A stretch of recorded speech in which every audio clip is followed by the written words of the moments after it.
Bom, então vamos para lá. Quando que o Winston Churchill nasceu? Ele nasceu no último terço do século XIX, no seio de uma família aristocrática, né, família rica da nobreza britânica. O seu pai, Randolph Churchill, era sócio da família Rothschild na exploração de diamantes na África do Sul.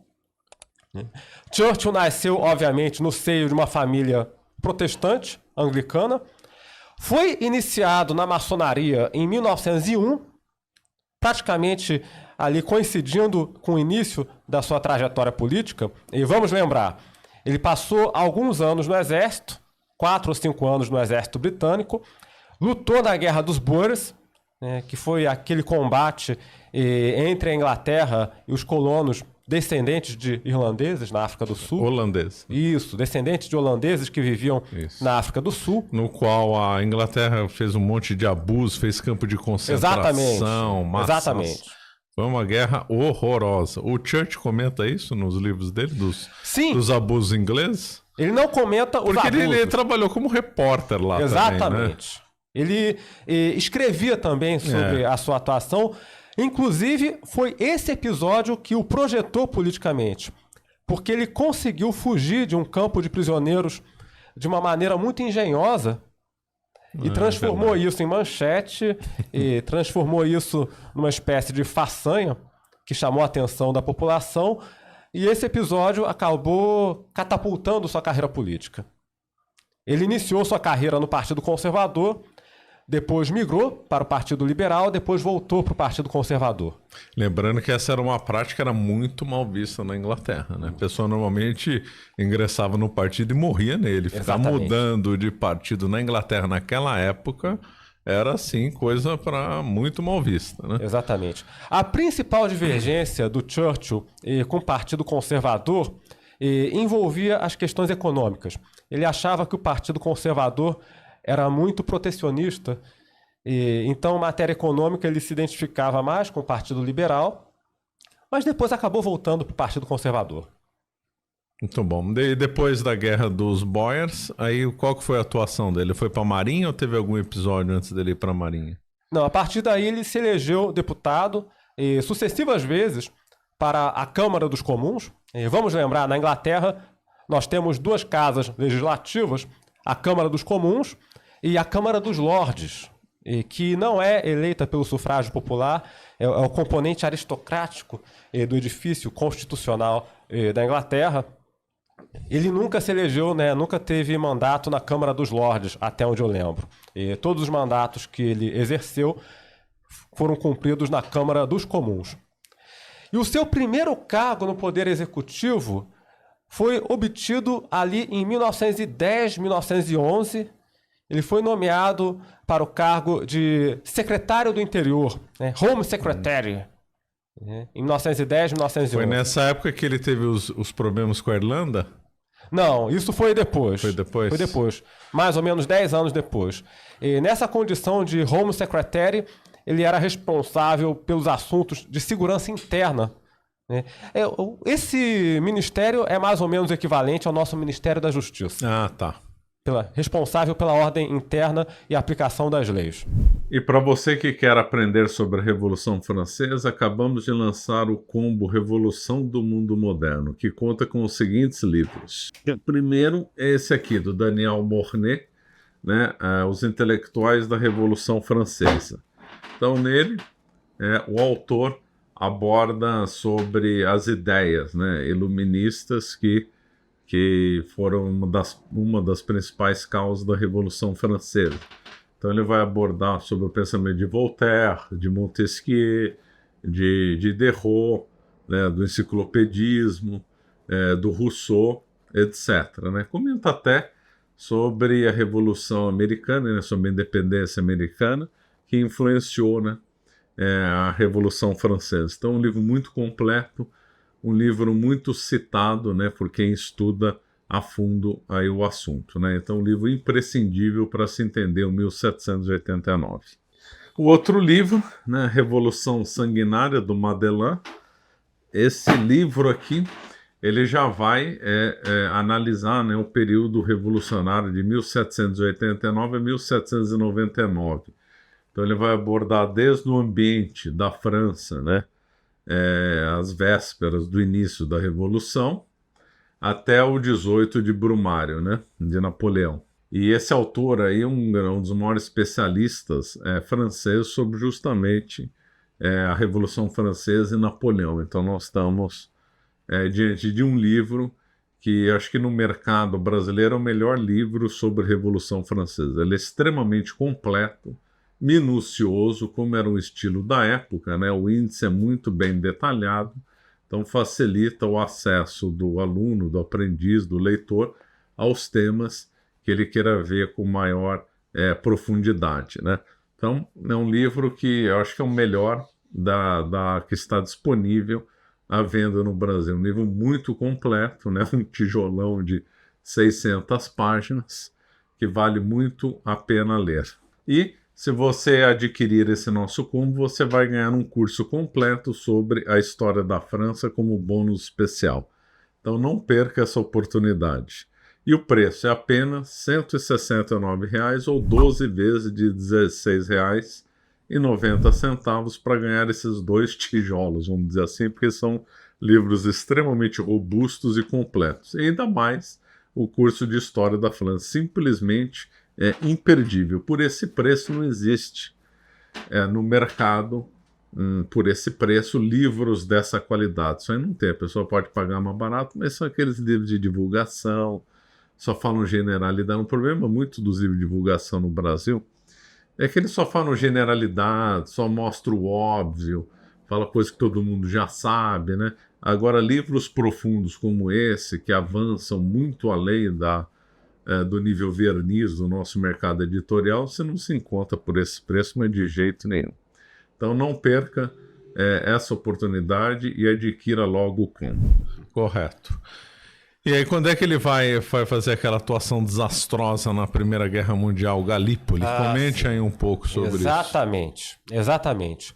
Logo após deixar o cargo de secretário do interior, Winston Churchill foi nomeado Lorde do Almirantado, primeiro Lorde do Almirantado. É o cargo que aqui no Brasil equivaleria ao de comandante da Marinha, embora ele fosse civil.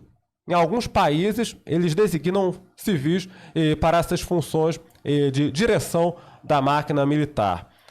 Ele assumiu a função em 1911 e, alguns anos depois, sobreveio a Primeira Guerra Mundial, em 1914.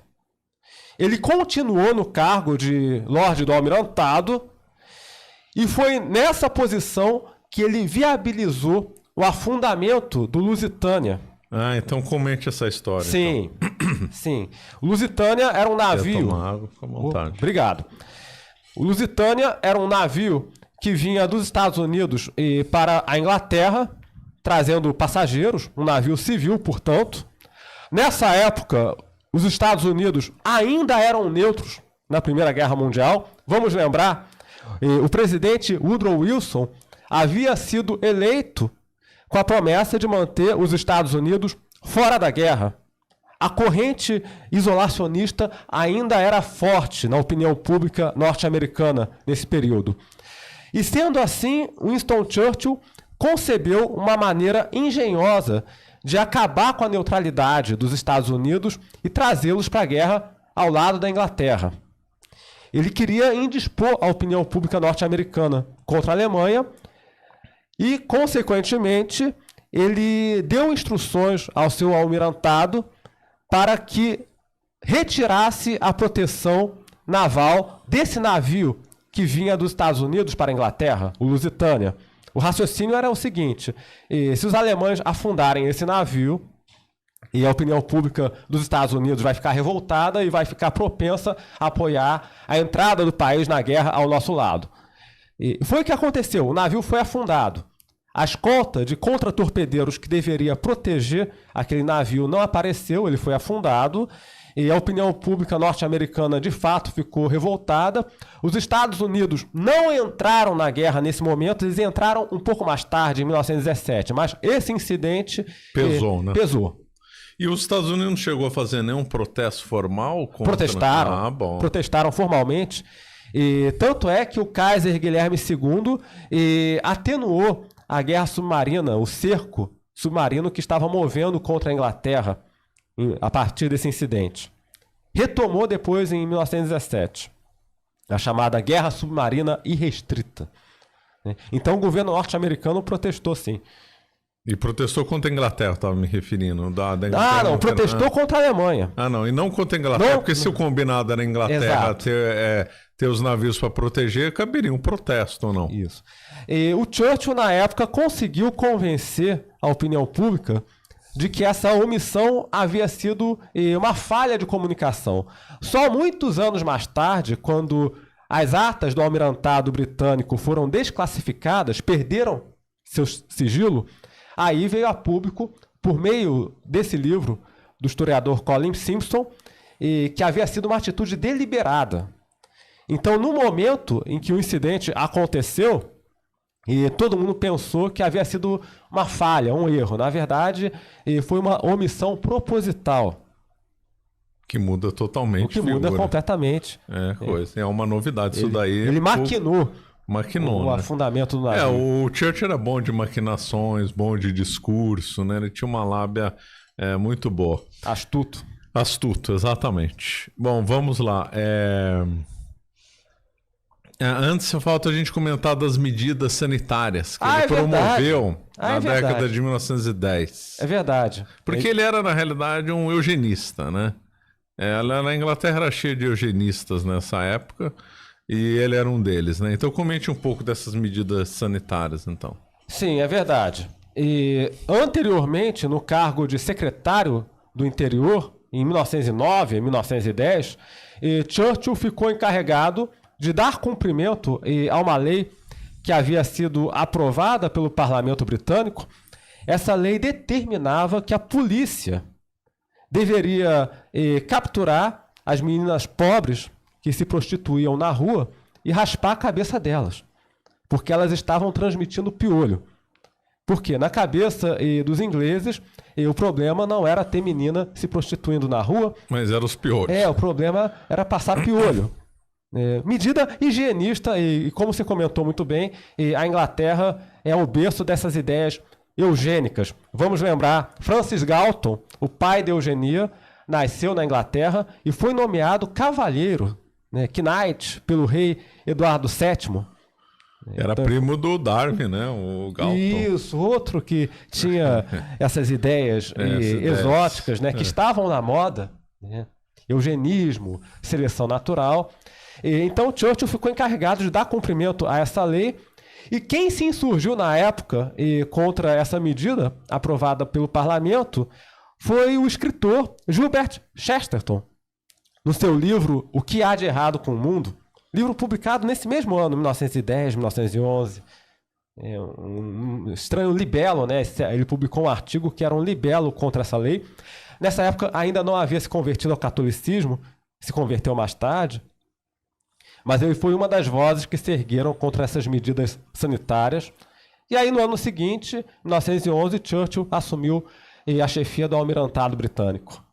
Tá bom. Agora vamos para o que talvez ele seja mais conhecido na Primeira Guerra Mundial. Foi o desastre de Galípoli, né? Exatamente. Uma campanha fracassada, um desastre vergonhoso que custou aos ingleses 600 mil homens a troco de nada. E qual era a estratégia do Churchill? E vamos lembrar, as potências centrais eram formadas pela Alemanha, o Império Austro-Húngaro e o Império Otomano. E o Império Otomano tinha a sua capital ali na beira do Estreito de Bósforo, perto do Estreito de Bósforo, na época conhecido como Estreito de Galípoli.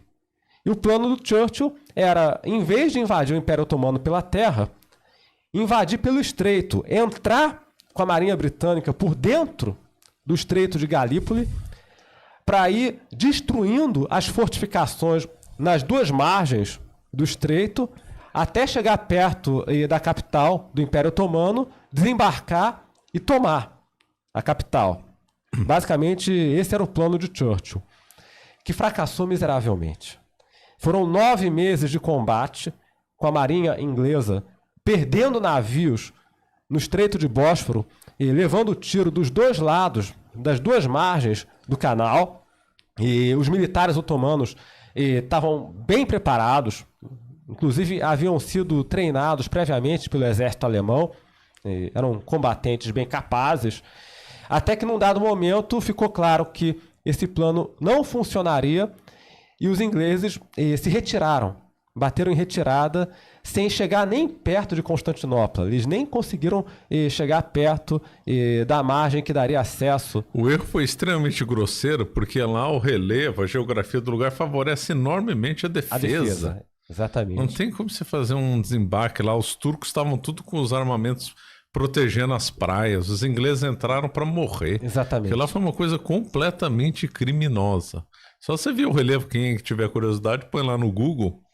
E se eu não sei como é que faz aí o 3D nisso, no Sou Expert em computação, vocês vão ver como qualquer um que for analisar lá vai falar assim, aqui não dá para invadir.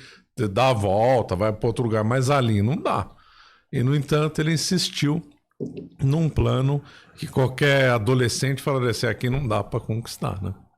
Isso. Qualquer adolescente que tenha jogado Age of Empires, Caesa ou qualquer desses jogos de estratégia perceberia a inviabilidade da operação.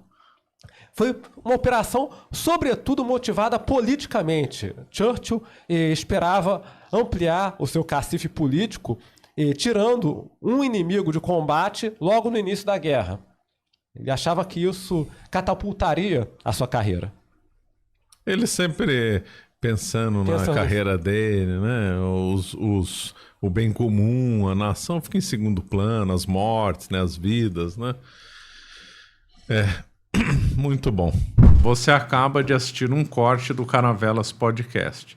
Na tela está aparecendo o episódio completo e outro corte. Muito obrigado pela atenção.